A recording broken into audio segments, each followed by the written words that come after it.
Going time!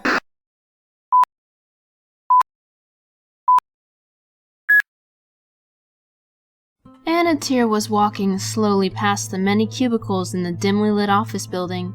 She was making notes on her clipboard as she observed her employees, who were tapping away at their computers. A lot of others worked in the building, tracking, creating, and distributing nightmares. Just then, a schizophrenic other piped up, waving to get Anna's attention.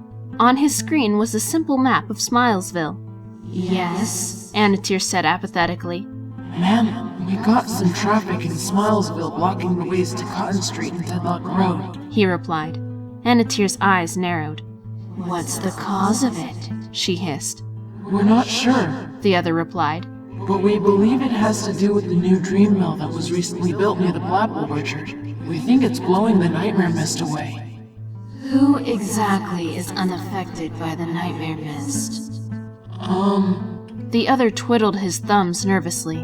It's Reitanna, Seishin, ma'am. Anna's yellow eye turned scarlet, and she gritted her sharp teeth.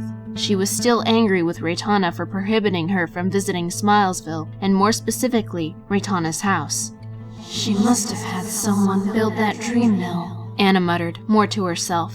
She has so many nightmares due to our mist. She must have finally got tired of them and tried to keep them away. Anna grinned an evil grin that made the schizophrenic others shudder. Time to bring out the big guns. Anna hurried to the elevator and ascended to the 5th floor, which was the top. As she walked out, the misters greeted her with enthusiasm. Anna walked over to the floor manager, who was pouring the dream liquid into the mist machine. What can I do for you, boss? He asked cheerfully. Oh, well, it seems one of our little Smilesvillians isn't taking in the dream mist, Anna replied bittersweetly. The manager frowned, looking a bit angry. Someone isn't doing their job, he said loudly, mainly addressing the floor crew. They looked over in fear, especially when they saw Anna. However, she waved her hand. No, it's not our fault. They built a dream mill. Oh, come on! Yes. Anna picked at her pointed nails lazily. The mist isn't hitting the giant mushroom house in that big blapple tree. Oh ho! The manager laughed. Little Princess Ray afraid of a little nightmare? Fear is a very difficult thing to induce upon her, Anna replied. A few nights ago, we sent out a nightmare containing an image of her killing 2 children. No effect. But when faced with something more emotional, its effects are impeccable. So if she's keeping those out, what should we do?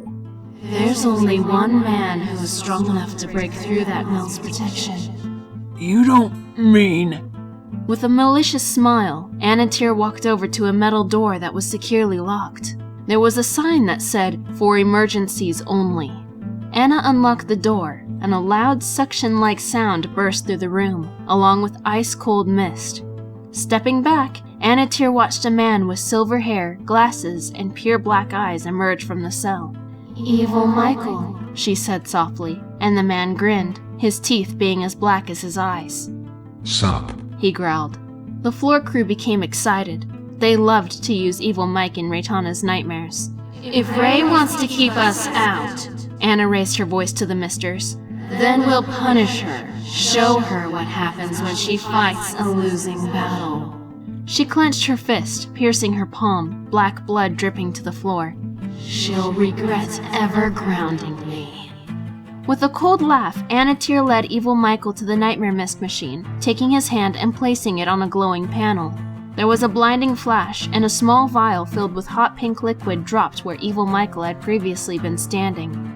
The manager grabbed the little bottle and emptied its contents into the machine.